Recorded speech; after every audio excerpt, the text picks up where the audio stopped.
বন্ধুরা, আমরা যদি চতুর্থ শ্রেণীর ৩ পৃষ্ঠার একদম উপরে লক্ষ্য করি, এখানে শুরুতেই কিন্তু আমরা একটি সংখ্যা দেখতে পাচ্ছি, দেখো। এবং আমরা একটু নিচে লক্ষ্য করলে দেখতে পাচ্ছি এখানে প্রতিটি সংখ্যার স্থানীয় মান কিন্তু দেখানো হয়েছে, তাই না? আমরা জানি যে কোনো সংখ্যার এক একটি করে স্থানীয় মান থাকে, তাই না? যেমন দেখো, এখানে সবার শেষে যেহেতু আমরা দেখতে পাচ্ছি রয়েছে ৫, এই ৫-এর স্থানীয় মান হচ্ছে একক, তাই না? তার আগে যে থাকে এটি হচ্ছে দশক, শতক, হাজার, অযুত, লক্ষ, নিযুত। আচ্ছা, এবারে এই ৫-এর স্থানীয় মান যেহেতু একক, যার কারণে ৫কে আমরা বলতে পারি কি ৫ একক। আচ্ছা, এখন ৫ একককে কিভাবে করে লিখতে হয়? আমরা শুধুমাত্র ৫ লিখলেই কিন্তু এটি হয়ে যাবে ৫ একক। এরপরে দেখো, এর আগে রয়েছে ১, একের স্থানীয় মান হচ্ছে ১ দশক, তাই না? আমরা এখানে দেখতে পাচ্ছি ১ দশক। আচ্ছা, তাহলে ১ দশক কিভাবে করে লিখতে হয়? দেখো, আমরা যে কাজটি করব সেটি হচ্ছে এককের ঘরে একটি শূন্য দেব এবং দশকের ঘরে এসে যেহেতু ১ দশক, তাই না, যার কারণে কিন্তু এই ১কে আমরা এই দশকের ঘরে লিখে দেব, ঠিক আছে? আচ্ছা, তাহলে আমরা শুরুতে একটি শূন্য দিলাম, এককের ঘরে একটি শূন্য দিলাম এবং দশকের ঘরে একটি ১ দিলেই এখানে কিন্তু ১ দশক হয়ে গেল। তাহলে ১ দশকে হয় হচ্ছে ১০, ঠিক আছে? আচ্ছা, এরপর দেখো, এখানে রয়েছে ৬, এই ৬-এর স্থানীয় মান কি ৬ শতক। এটি কিন্তু শতকের ঘরে রয়েছে, যার কারণে আমরা বলতে পারি ৬ শতক। এখন ৬ শতককে কিভাবে করে লিখতে হয়? আমরা কিন্তু শুরুতে হচ্ছে এককের ঘরে একটি শূন্য দেব, দশকের ঘরে একটি শূন্য দেব এবং শতকের ঘরে গিয়ে কিন্তু লিখব ৬, যেহেতু ৬ শতক, যার কারণে শতকের ঘরে লিখব ৬। আবার যদি এখানে ৫ শতক হতো তাহলে কিন্তু এখানে আমরা লিখতাম ৫, যদি ৩ শতক হতো তাহলে এখানে লিখতাম ৩, ঠিক আছে? এইভাবে করে কিন্তু এই স্থানীয় মানগুলো নির্ণয় করতে হয়। আচ্ছা, তাহলে ৬ শতককে আমরা কি বলতে পারি? দেখো, আমরা কিন্তু এখানে পাচ্ছি হচ্ছে ৬০০, তাই না? আচ্ছা, এরপরে দেখো, আমরা এই যে ৯ রয়েছে, ৯কে যদি লক্ষ্য করি, ৯-এর স্থানীয় মান হচ্ছে কি আমরা জানি একক, দশক, শতক, হাজার, অর্থাৎ ৯কে আমরা বলতে পারি ৯,০০০। আচ্ছা, তাহলে ৯,০০০কে কিভাবে করে লিখতে হয়? দেখো, আমরা প্রত্যেকটি ঘরে শূন্য দেব, শুধুমাত্র হাজারের ঘরে এসে ৯ দেব, যেহেতু ৯,০০০। দেখো, একক, দশক, শতক, এই ৩টি ঘরে আমরা শূন্য দিলাম, এরপরে হাজারের ঘরে এসে আমরা দিলাম ৯, ৯,০০০, এজন্য লিখলাম ৯। দেখো, তাহলে এখানে কিন্তু মোট ৯,০০০ হয়ে গেল। আচ্ছা, এরপরে হাজারের আগে যে থাকে সেটিকে কি বলা হয়? দেখো, একক, দশক, শতক, হাজার, অযুত, অর্থাৎ এই ৬কে আমরা বলতে পারি ৬ অযুত। আচ্ছা, তাহলে ৬ অযুতকে কিভাবে করে লিখতে হয়? আমরা শুরু থেকে প্রত্যেকটি ঘরে শূন্য দেব এবং শুধুমাত্র অযুতের ঘরে এসে একটি ৬ দিব, ঠিক আছে? যেমন দেখো, এককের ঘরে শূন্য দিলাম, দশকের ঘরে শূন্য দিলাম, শতকের ঘরে শূন্য, তারপরে হাজারের ঘরে শূন্য, অযুতের ঘরে এসে দিব ৬, যেহেতু ৬ অযুত, যার কারণে অযুতের ঘরে লিখব ৬। এবং এই ৬ অযুত এটিকে কিন্তু এইভাবে করে পড়তে হয় না কখনো, ঠিক আছে? এই অযুতকে সবসময় হাজারের সঙ্গে একসঙ্গে পড়তে হয়, ঠিক আছে? তাহলে দেখো, আমরা কিন্তু হাজারের ঘরে পেয়েছিলাম ৯,০০০, তাই না? এবং অযুতের ঘরে পাচ্ছি হচ্ছে ৬ অযুত। তাহলে এই দুটিকে একসঙ্গে আমরা কিন্তু হাজার হিসাবে পড়ব, ঠিক আছে? দেখো, তাহলে এই যে অযুতের ৬ এটিকে আমরা শুরুতে ধরলাম এবং এই যে হাজারের ৯ এটিকে আমরা পাশে ধরলাম, মানে শেষে ধরলাম। তাহলে ৬ এবং ৯ এই দুটি মিলে হয়ে গেল কত? এখন কিন্তু হয়ে গেল ৬৯। তাহলে এই দুটিকে আমরা একসঙ্গে বলবো ৬৯,০০০, ঠিক আছে? দেখো, এটিকে এই দেখো, এখানে কিন্তু আমাদের একটি চিহ্নের মাধ্যমে দেখানো হয়েছে যে এই ৯,০০০ এবং এইখানে কিন্তু আমরা দেখতে পাচ্ছি ৬ অযুত, এই দুটিকে আমরা একসঙ্গে বলবো হচ্ছে ৬৯,০০০। আচ্ছা, এই বিষয়টি আরও সুন্দরভাবে বুঝতে পারবে, যেহেতু আমরা দেখতে পাচ্ছি অযুতের ঘরে রয়েছে ৬, এই ৬কে আমরা কি করব? হাজারের সঙ্গে এই ৯-এর সঙ্গে একসঙ্গে বলবো, তাই না?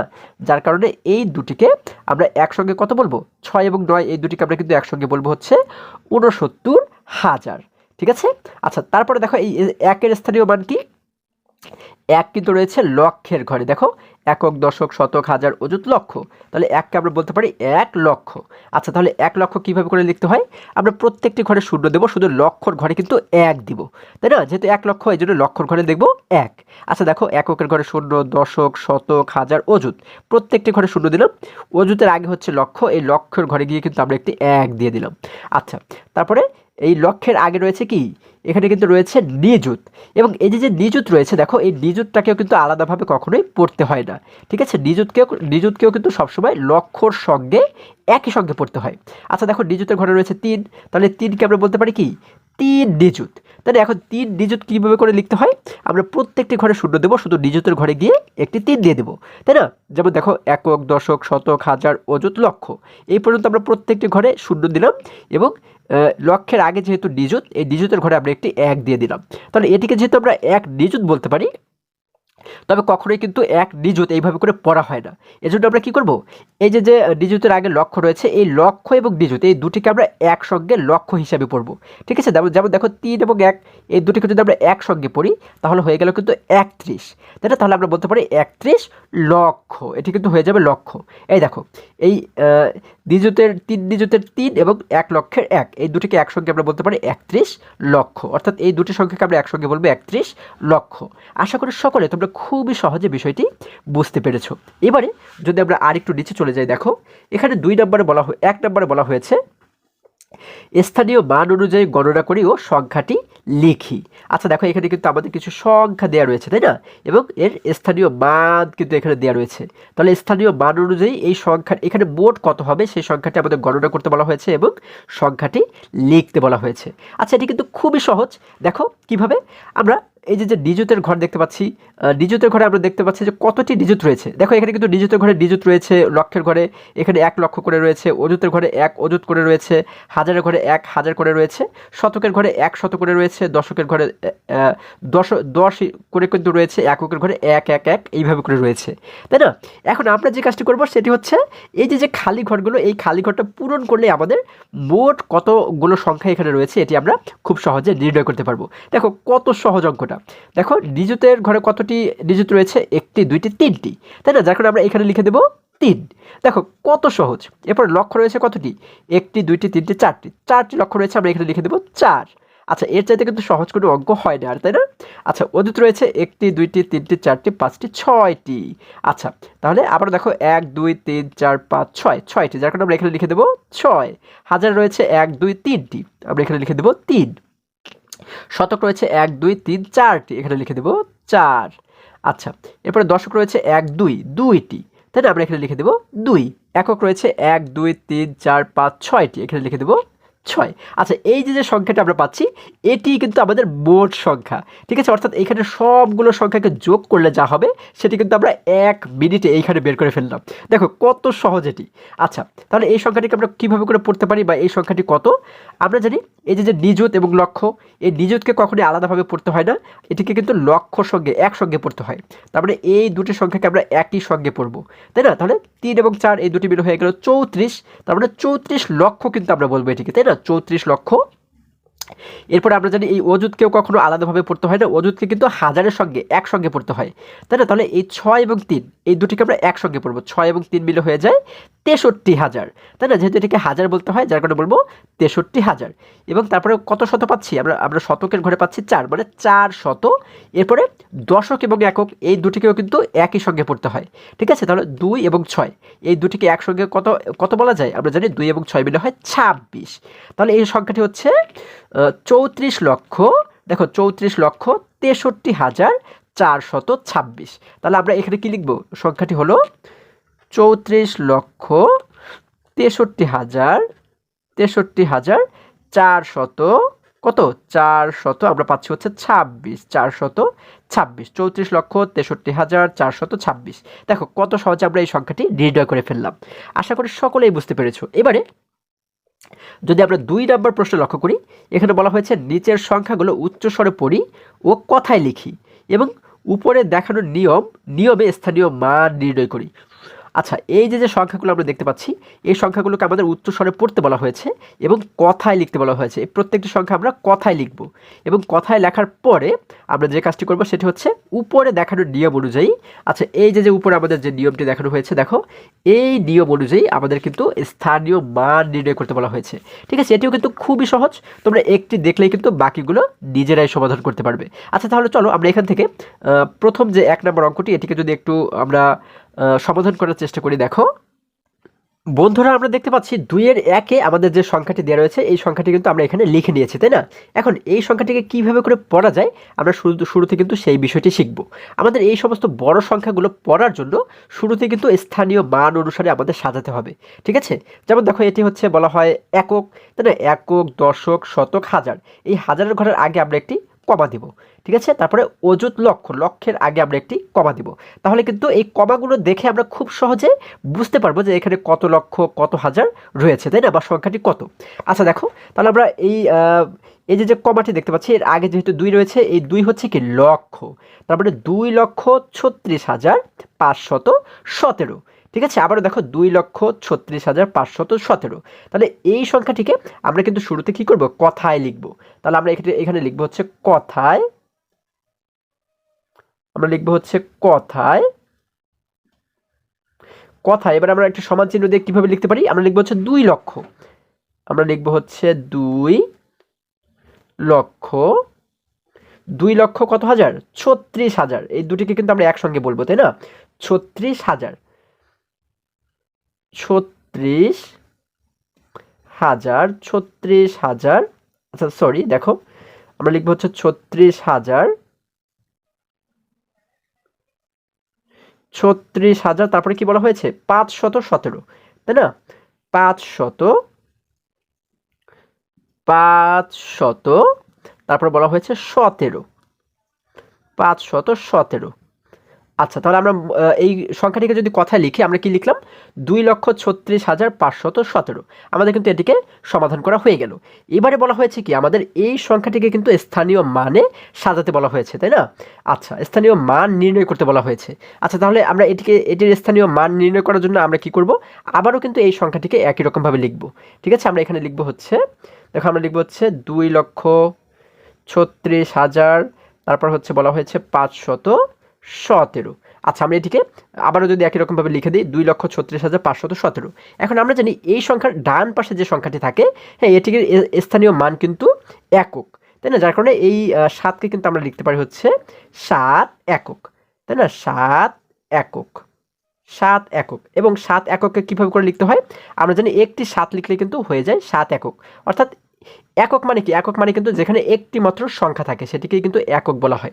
আচ্ছা, তাহলে আমরা শুধুমাত্র 7 লিখবো, তাহলে হয়ে যাবে 7 একক। এরপরে এটিকে কিন্তু বলা হয়, এটিও কিন্তু দশকের ঘর, আমরা জানি এককের আগে যে থাকে সেটি হচ্ছে দশক, তাই না। তাহলে আমরা বলতে পারি হচ্ছে এক দশক, এক দশক। তাহলে এক দশককে কিভাবে করে লিখতে হয়, আমরা জানি এককের ঘরে একটি শূন্য দিতে হয় এবং দশকের ঘরে কিন্তু একটি 1 দিতে হয়। যেহেতু 1 দশক, তাহলে এই জন্য আমরা দশকের ঘরে একটি 1 দিব। যদি 3 দশক হতো, দশকের ঘরে 3 দিতাম। 5 দশক হলে দশকের ঘরে 5 দিতাম। যেহেতু 1 দশক, এই জন্য কী করবো, দশকের ঘরে একটি 1 দিয়ে দেবো, তাই না। আমাদের সমাধান করা হয়ে গেল। হ্যাঁ, তাহলে আমরা পাচ্ছি হচ্ছে 10। এরপরে এই যে 5, এটির স্থানীয় মান কি, এটির স্থানীয় মান হচ্ছে আমরা জানি একক, দশক, শতক, তার মানে হচ্ছে 5 শতক, তাই না, 5 শতক, 5 শতক। এখন 5 শতক কীভাবে করে লিখতে হয়, আমরা জানি এককের ঘরে একটি শূন্য, দশকের ঘরে একটি শূন্য এবং শতকের ঘরে গিয়ে কিন্তু লিখবো আমরা 5। যেহেতু 5 শতক, শতকের ঘরে লিখবো 5, হয়ে গেল 500, তাই না। তাহলে এটি কিন্তু আমাদের 5 শতক হয়ে গেল। এরপরে এই যে 6, 6-এর স্থানীয় মান কি, আচ্ছা আমরা জানি একক, দশক, শতক, হাজার। আচ্ছা, তাহলে আমরা 6কে বলতে পারি হচ্ছে 6,000, 6,000। আচ্ছা, 6,000। এখন 6,000কে আমরা কীভাবে করে লিখবো, আমরা জানি এককের ঘরে একটি শূন্য, দশকের ঘরে একটি শূন্য, শতকের ঘরে শূন্য, হাজারের ঘরে গিয়ে কত লিখবো, যেহেতু 6,000, যার কারণে হাজারের ঘরে গিয়ে লিখবো কিন্তু আমরা 6, তার মানে 6,000। আচ্ছা, এবারে দেখো আমরা কি করব, এবারে আমরা কিন্তু দেখতে পাচ্ছি 3, এই 3-এর স্থানীয় মান কি, দেখো আমরা জানি একক, দশক, শতক, হাজার, অযুত, অর্থাৎ 3 অযুত, 3 অযুত, 3 কিন্তু অযুত। এখন এই 3 অযুতকে কীভাবে করে লিখতে হয়, আমরা জানি এককের ঘরে একটি শূন্য, দশকের ঘরে শূন্য, শতকের ঘরে শূন্য, হাজারের ঘরে শূন্য, তারপরে অযুতের ঘরে গিয়ে কত লিখবো, যেহেতু 3 অযুত, যার কারণে কিন্তু অযুতের ঘরে গিয়ে লিখবো আমরা 3, তাহলে হয়ে গেল 3 অযুত। তবে এই 3 অযুতকে কিন্তু কখনোই 3 অযুত বলা হয় না, তাই না। আমরা জানি অযুত এবং হাজার এই দুটিকে কিন্তু একসঙ্গে হাজার হিসাবে বলা হয়, তাই না। যার কারণে কিন্তু আমরা বলতে পারি কি, আমরা কিন্তু বলতে পারি এই যে 3 এবং 6, তাই না, 6 তো হাজার এবং 3 হচ্ছে অযুত, এই 3 এবং 6 এই দুটিকে কিন্তু আমরা একসঙ্গে বলতে পারি 36, তাই না। 3 এবং 6 পাশাপাশি বসে হয়ে যায় 36, 36,000। তাহলে আমরা এটিকে কিন্তু বলতে পারি 36,000, ঠিক আছে। আচ্ছা, এরপর দেখো এখানে কিন্তু রয়েছে 2, এই 2-এর স্থানীয় মান কি, দেখো আমরা দেখতে পাচ্ছি একক, দশক, শতক, হাজার, অযুত, লক্ষ, অর্থাৎ 2-এর স্থানীয় মান হচ্ছে লক্ষ, 2 লক্ষ, 2 লক্ষ। তাহলে 2 লক্ষ আমরা কিভাবে লিখতে পারি? এককের ঘরে একটি শূন্য, দশকের ঘরে শূন্য, শতকের ঘরে শূন্য, হাজারের ঘরে শূন্য, অযুতের ঘরে শূন্য, তারপর হচ্ছে কি লক্ষের ঘরে গিয়ে লিখবো 2, যেহেতু 2 লক্ষ যার কারণে লিখবো 2। দেখো একক, দশক, শতক, হাজার, অযুত, লক্ষ, লক্ষের ঘরে দিয়ে আমরা যখন 2 লিখলাম তখন হয়ে গেল 2 লক্ষ। তাহলে কিন্তু দেখো আমাদের এই প্রত্যেকটি সংখ্যার স্থানীয় মান নির্ণয় করা হয়ে গেল। এইভাবে করে কিন্তু তোমরা বাকি যে অঙ্কগুলো রয়েছে সেগুলোর স্থানীয় মান নির্ণয় করবে, ঠিক আছে? এটা হচ্ছে তোমাদের কাজ। আমাদের কিন্তু নিয়ম একই, ঠিক আছে? আলাদা যেহেতু কিছুই না, যার কারণে আমি এই একই অঙ্ক বারবার করে সময় নষ্ট না করে আমরা যদি পরবর্তী অঙ্কে চলে যাই। দেখো বন্ধুরা, আমরা যদি এবারে আরেকটু নিচে অর্থাৎ 3 নাম্বার প্রশ্নটি লক্ষ্য করি। দেখো 3 নম্বরে আমাদেরকে বলা হয়েছে অঙ্কে লিখি। দেখো দেখো এখানে কিন্তু আমরা কিছু সংখ্যা দেখতে পাচ্ছি, এখানে কথায় লেখা রয়েছে। এই সংখ্যাগুলোকে আমরা এই পাশে যে খালি ঘর দেখতে পাচ্ছি এই খালি ঘরে অঙ্কে লিখে দেব, তাই না? যেমন দেখো 1 নম্বর বলা হয়েছে 5,57,362। এটিকে যদি আমরা কথায় এখানে লিখি কিভাবে করে লিখতে পারি? দেখো এই সমস্ত অঙ্কগুলো যখন আমরা সমাধান করব, যেমন কথার অঙ্ক থেকে যখন আমরা অঙ্কে লিখব তখন আমাদের সবসময় একটি নিয়ম মনে রাখতে হবে, সেটি হচ্ছে এই উল্টো দিক থেকে লিখতে লিখতে আমরা বাঁ দিকে যাব, ঠিক আছে? এটি কিন্তু অবশ্যই মনে রাখতে হবে, কারণ এইভাবে করে যদি আমরা এই অঙ্কগুলো সমাধান করি তাহলে কিন্তু আমাদের ভুল হওয়ার সম্ভাবনা খুবই কম থাকে। কিন্তু যদি আমরা এই পাশ থেকে সমাধান করতে করতে এই পাশে যাই তাহলে কিন্তু এখানে অনেক সময় আমাদের ভুল হওয়ার একটা সম্ভাবনা থেকে যায়, ঠিক আছে? আচ্ছা দেখো, আমরা যেহেতু 1 নম্বর বলা হয়েছে 5,57,362, তাই না? তাহলে এখানে সবার শেষে রয়েছে কত? 62। তাহলে এই 62কে কিন্তু আমরা আগে লিখে শুরু করব, ঠিক আছে? আমরা লিখবো হচ্ছে 62। তাহলে এই মাথায় গিয়ে আমরা লিখবো হচ্ছে 62। দেখো আমরা লিখলাম হচ্ছে 62। এখন 62-এর আগে বলা হয়েছে কত? 300। তাহলে আমরা শতকের যে ঘর স্থানীয় মান দেখে দেখে আমরা শতকের ঘরে গিয়ে 300 যেহেতু বলা হয়েছে যার কারণে ওইখানে আমরা লিখে দেবো 3, ঠিক আছে? তাহলে তো 300 হয়ে যাবে। দেখো একক, দশক, শতক, এই শতকের ঘরে আমরা লিখে দেবো 3, তাহলে হয়ে গেল 362। দেখো 362 আমাদের কিন্তু মিলে গেল, তাই না? এইভাবে করে আমরা উল্টো দিক থেকে করতে করতে বাঁ দিকে কিন্তু আমরা যাব। আচ্ছা এরপরে 300 আগে রয়েছে 57,000। তাহলে এবার আমরা হাজারের ঘরে গিয়ে কিন্তু লিখব 57, তাই না? আচ্ছা দেখো একক, দশক, শতক, হাজার, এটি হাজারের ঘর, হাজারের ঘরে লিখবো হচ্ছে আমরা 57। দেখো আমরা লিখে দিলাম 57, অর্থাৎ 5 10 7 57। আচ্ছা তাহলে এবারে 57,000-এর আগে রয়েছে 5 লক্ষ। তাহলে লক্ষর ঘরে গিয়ে কিন্তু আমরা এবারে লিখব 5, যেহেতু 5 লক্ষ। দেখো একক, দশক, শতক, হাজার, অযুত, লক্ষ, এটি যেহেতু লক্ষর ঘর, লক্ষর ঘরে গিয়ে লিখবো আমরা 5 লক্ষ, তাই না? আমরা লিখে দিলাম 5। তাহলে হয়ে গেল 5,57,662। দেখো 5,57,662। আচ্ছা এবারে যদি 2 নম্বরে লক্ষ্য করি, 2 নম্বরে বলা হয়েছে 12,03,884। আচ্ছা শেষে রয়েছে 84। আমরা 84কে যদি প্রথমে লিখে দিই, দেখো আমরা লিখলাম হচ্ছে 84। এরপরে 84-এর আগে বলা হয়েছে 800। তাহলে শতকের ঘরে লিখবো আমরা 8, যেহেতু 800। একক, দশক, শতক, শতকের ঘরে লিখবো আমরা 8, 884। আচ্ছা হয়ে গেল। এরপরে 800-এর আগে বলা হয়েছে 3000। তাহলে আমরা হাজারের ঘরে লিখবো হচ্ছে 3, তাই না? দেখো একক, দশক, শতক, হাজার, হাজারের ঘরে লিখবো আমরা 3, তাহলে হয়ে গেল 3000। আচ্ছা এরপরে 3000-এর আগে বলা হয়েছে 12 লক্ষ, অর্থাৎ লক্ষর ঘরে লিখবো আমরা 12। দেখো একক, দশক, শতক, হাজার, অযুত, লক্ষ। আচ্ছা আমরা কিন্তু দেখতে পাচ্ছি একক, দশক, শতক, হাজার, অযুত, অযুতের ঘরে কিন্তু আমাদের কিছু নেই। এইটা আমাদের জন্য খুবই গুরুত্বপূর্ণ। যে ঘরে আমরা কিছু না দেখব সেই ঘরে কিন্তু আমাদের একটি শূন্য দিতে হবে, ঠিক আছে? এটি কিন্তু খুবই গুরুত্বপূর্ণ একটি বিষয়। এই শূন্যটা যদি আমাদের কোনোভাবে বাদ পড়ে যায় তাহলে কিন্তু সম্পূর্ণ অঙ্কটি আমাদের ভুল হয়ে যাবে, ঠিক আছে? সংখ্যাটি কিন্তু আর কোনোভাবে মিলবে না। আচ্ছা তাহলে আমাদের বলা হয়েছে 12 লক্ষ, লক্ষর ঘরে গিয়ে কিন্তু আমরা লিখব 12। আচ্ছা তাহলে দেখো আমরা যদি এখানে দেখি একক, দশক, শতক, হাজার, অযুত, অযুতের ঘরে কিন্তু কিছু নেই, যার কারণে আমরা এখানে একটি শূন্য দিব। এরপরে কিন্তু লক্ষর ঘর, তাই না? এবারে লক্ষর ঘরে এসে আমরা লিখবো হচ্ছে 12, তাই না? তাহলে এখানে আমরা যদি লিখি 12 তাহলে কিন্তু আমাদের এটিকে সুন্দরভাবে বা সঠিকভাবে সমাধান করা হয়ে গেল। দেখো আমরা পাচ্ছি 12,03,884, 12,03,884। দেখো এটির সঙ্গে কিন্তু আমাদের এটি মিলে গেল, তাই না? এরপরে 3 নম্বরে বলা হয়েছে 55,18,536। আচ্ছা সবার শেষে বলা হয়েছে 36। তাহলে আমরা 36কে যদি একদম শেষে গিয়ে লিখে দিই, তারপরে 36-এর আগে রয়েছে 500, অর্থাৎ শতকের ঘরে আমরা লিখবো এবারে 5। একক, দশক, শতক, শতকের ঘরে লিখবো হচ্ছে 5, লিখে দিলাম 5। এরপরে 500-এর আগে বলা হয়েছে 18,000, অর্থাৎ হাজারের ঘরে লিখবো আমরা এবারে 18। একক দশক শতক হাজার, হাজারের ঘরে লিখবো হচ্ছে আমরা 18, আমরা লিখে দিলাম 18। এরপরে 18-এর আগে বলা হয়েছে 55 লক্ষ। আচ্ছা, তার মানে লক্ষর ঘরে লিখবো আমরা 55। দেখো একক দশক শতক হাজার অযুত লক্ষ, এই লক্ষর ঘরে লিখবো আমরা 55। আচ্ছা, তাহলে হয়ে গেল 55,18,536, 55,18,536। দেখো কত সুন্দরভাবে আমাদের মিলে যাচ্ছে কিন্তু, তাই না? আচ্ছা, এরপরে 4 নম্বরে বলা হয়েছে 4টি 1 লক্ষ। আচ্ছা, 12টি 1000 দ্বারা গঠিত সংখ্যা। আচ্ছা, 4টি 1 লক্ষ এবং 12টি 1000 দ্বারা গঠিত সংখ্যা যত হবে সেটি কিন্তু আমাদের এখানে লিখতে বলা হয়েছে। আচ্ছা, এই কথাটি কিন্তু একটু ঘুরিয়ে যদিও আমাদের কাছে বলা হয়েছে, তবে যেভাবেই ঘুরিয়ে বলা হোক না কেন আমরা তো সব কিছুর সোজা টেকনিক জানি, সুন্দর টেকনিক জানি, তাই না? যার কারণে কিন্তু আমাদের ভয় পাবার কিচ্ছু নেই, কারণ এই অঙ্কগুলো কিন্তু আমরা খুবই সহজেই সমাধান করে ফেলবো। আচ্ছা, শুরুতেই বলা হয়েছে কি 4টি 1 লক্ষ, তাহলে 4টি 1 লক্ষতে কত হয়? 4টি 1 লক্ষ মানে তো 4 লক্ষ, এবং 12টি 1000, তাহলে 12টি 1000 মানে কি? 12টি 1000 তো 12,000ই হয়, তাই না? দেখো কত সহজ, কিন্তু শুধুমাত্র একটু ঘুরিয়ে লেখার কারণে আমাদের কাছে একটু কঠিন মনে হতে পারে। আচ্ছা, তাহলে আমাদের বলা হয়েছে 12টি 1000 মানে কত হয়? 12টি 1000 মানে কিন্তু 12,000, তাই না? তাহলে 12,000 যেহেতু বলা হয়েছে, যার কারণে আমরা 12,000কে কীভাবে লিখতে পারি? আমরা কিন্তু একক দশক শতক হাজার এইভাবে গণনা করতে করতে হাজারের ঘরে গিয়ে কিন্তু লিখবো হচ্ছে 12, তাই না? যেমন দেখো একক, আমি বলেছি যে সমস্ত ঘরে কিছুই থাকবে না সেই সমস্ত ঘরে কিন্তু আমাদের শূন্য দিয়ে পূরণ করতে হবে, তাই না?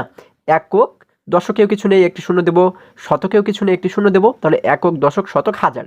এইবার যেহেতু হাজারের ঘরে কি বলা হয়েছে? 4টি 1000, তাহলে 4টি 1000 মানে কি? 12টি 1000, 12টি 1000 মানে হচ্ছে 12,000, তাহলে হাজারের ঘরে লিখবো আমরা হচ্ছে 12। হ্যাঁ, তাহলে কিন্তু হয়ে গেল 12,000। এবং বলা হয়েছে কি 4টি 1 লক্ষ। আচ্ছা, 4টি 1 লক্ষ মানে কি? 4টি 1 লক্ষ মানে 4 লক্ষ। আচ্ছা, তাহলে আমরা এবারে লক্ষের ঘরে গিয়ে কিন্তু লিখবো 4। দেখো একক দশক শতক হাজার অযুত লক্ষ, এই লক্ষর ঘরে গিয়ে কিন্তু আমরা লিখবো 4, তাহলে হয়ে গেল 4,12,000। এটি কিন্তু এখানে আমাদের বলা হয়েছে। আচ্ছা, এরপরে যদি আমরা আরেকটু নিচে অর্থাৎ একদম শেষের অঙ্কটি লক্ষ্য করি, এখানে বলা হয়েছে 18টি 1 লক্ষ। 18টি 1 লক্ষ মানে কি? 18 লক্ষ। দেখো এগুলোকে কিন্তু আমাদের মানে এগুলো দেখে কিন্তু আমাদের ভয় পাবার কিচ্ছু নেই। এরপর বলা হয়েছে 73টি 1000, তাহলে 73টি 1000 মিলে হয় 73,000। 6টি 100 মানে 600। এরপরে 34টি 1 দ্বারা গঠিত সংখ্যা। 34টি 1 মানে কি? 34টি 1 মানে কিন্তু 34, ঠিক আছে? এটার কিন্তু আর কোনো পরিবর্তন হবে না। আচ্ছা, তাহলে আমরা শেষ থেকে যদি শুরু করি, প্রথমে শেষে বলা হয়েছে 34টি 1, তার মানে হবে হচ্ছে 34। 34টি 1 মিলে কিন্তু 34 হয়। এরপর বলা হয়েছে 6টি 100, 6টি 100 মানে কি? মানে 600, তাই না? তাহলে আমরা শতকের ঘরে গিয়ে কত লিখবো? 6 লিখবো। দেখো একক দশক শতক, এই শতকের ঘরে গিয়ে লিখবো আমরা 6, আমরা লিখে দিলাম 6। এরপরে কি বলা হয়েছে? 73টি 1000। আচ্ছা, 73টি 1000, তার মানে 73টি 1000 মিলে হয় 73,000, তাই না? আচ্ছা, এবারে হাজারের ঘরে গিয়ে লিখবো আমরা 73। দেখো একক দশক শতক হাজার, এই হাজারের ঘরে লিখবো আমরা 73। আচ্ছা, 73,000। আচ্ছা, এরপরে বলা হয়েছে 18টি 1 লক্ষ। 18টি 1 লক্ষ মানে 18 লক্ষ, তাই না? তাহলে আমরা লক্ষর ঘরে গিয়ে কিন্তু লিখবো 18। একক দশক শতক হাজার অযুত লক্ষ, এটি কিন্তু লক্ষর ঘর, তাহলে এই ঘরে লিখবো আমরা 18, অর্থাৎ 18,73,634। 18,73,634, ঠিক আছে? দেখো কত সহজে আমরা এখানে প্রত্যেকটি অঙ্ক সমাধান করে ফেললাম। আশা করি এখানে সবগুলো অঙ্ক তোমরা খুবই সহজে এবং খুবই মজায় মজায় শিখতে পেরেছো। বন্ধুরা, আজকে আমাদের এই পর্যন্তই, আবারও দেখা হবে পরবর্তী ভিডিওতে। আর হ্যাঁ, তোমরা যদি আমার চ্যানেলে নতুন হয়ে থাকো তাহলে এখনই চ্যানেলটি সাবস্ক্রাইব করে পাশে থাকো, যেন আমার যে কোনো ভিডিও আপলোড করার সাথে সাথে খুব সহজেই তোমরা সেটি পেতে পারো। সকলে ভালো থাকো, সুস্থ সবল থাকো, এই কামনা করে শেষ করছি। ধন্যবাদ সকলকে।